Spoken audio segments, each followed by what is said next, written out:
There's clearly a lack of enthusiasm about the president himself, because we asked primary voters on the Democratic side, do you want options next year besides Biden? 59% said yes, they do. This is not a normal number for an incumbent. We asked the same question a year before Donald Trump sought re-election of Republicans. Only 37% wanted more choices then. That's a very high number. Hey there, guys. Welcome to the channel. So if any of you have friends or family members that you would consider leftist or even liberal, it's probably a good time to drop by and just check in on them.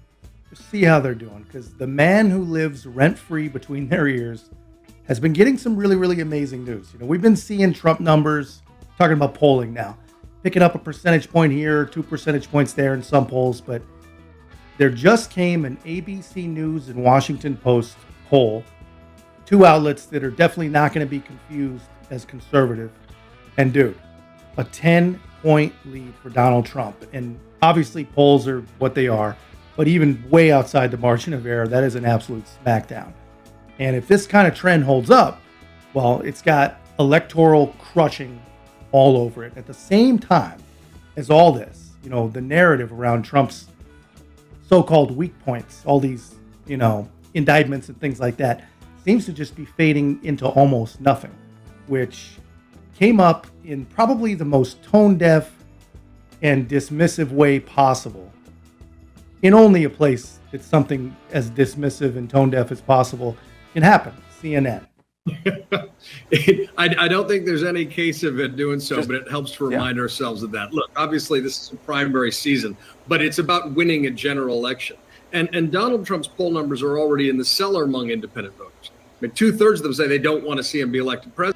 So their whole point is that the indictments and all the negative coverage should hurt him and should make him unpopular with independents. That's exactly why they do it. That's what they're hoping for. But we have to ask, you know, is it possible that Trump could be leading by 10 and still trailing among independents? Because that just doesn't make sense to me, man. That math does not line up.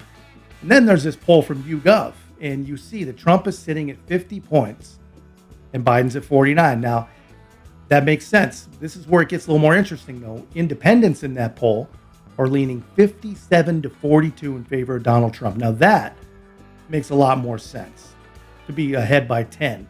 You know, but you know, even more important than what all these people say in all these polls is actually getting people to show up and to vote. And this is where the left is so far really, really having a hard time.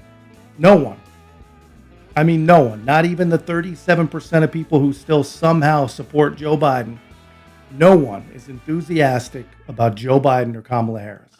There's also this. We found an enthusiasm gap between the two parties. We asked folks on a scale of 1 to 10, how enthusiastic are you about the presidential election? And you can see Republican to Democrat, there is a gap right there. Where's the lag for Democrats? We found a couple places. Non-white voters, you could see significantly less enthusiastic than white voters. And then how about this age gap? The youngest group of voters who Democrats have been trying to get excited and motivated, a nearly 50-point gap there. So really an uphill battle to try to make sure voters don't stay home if you're Democrat. Yeah, man. So the lack of enthusiasm for Biden, it's not just a theory, man. It's not a secret. The Democrat voters are literally shouting it from the rooftops. You know, they all realize, you know, that this is not the man they were told he was. This is not what they voted for. You know, and this is nothing, you know, we tried to tell you guys, you know, and in the grand scheme of things, you know, the enthusiasm gap between Republicans and Democrats, old and young, this is going to be very, very important, man. This speaks volumes. It's not just about policies. It's about excitement. And if you ask me, you know, you have the right who are convinced that, you know, this is our last opportunity to stop this madness, convinced that our worst fears about Joe Biden are true. And the left, they're finally watching all this craziness. And if they're being intellectually honest at all, well, they agree with us.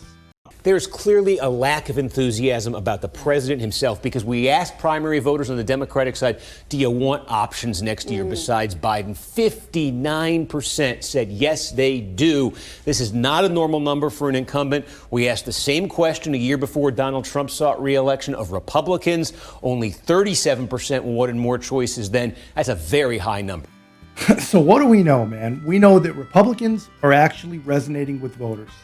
You know, they're really rallying behind Donald Trump and they want to see an encore. They want to see round two. While the Democrats side, Joe Biden gets shown to them, and like he's some knight in shining armor. He's going to save us all from Trump.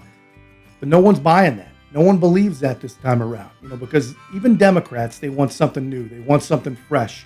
We also know that Donald Trump is operating at about 5% of what he's capable of. He's holding an event here or there, basically doing nothing, just biding his time till he really needs to lay down the gauntlet.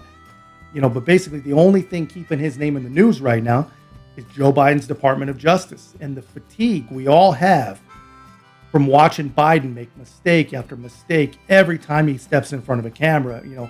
We also know that this is going to be a real showdown, man, and that all of us are going to be very, very important part in actually saving this country from this madness that the modern day left has become. But anyway, guys, that's just my take. Let me know yours in the comments. And if you haven't already, please make sure to like, comment, subscribe. Most importantly, share the channel. We'll see you in the next one.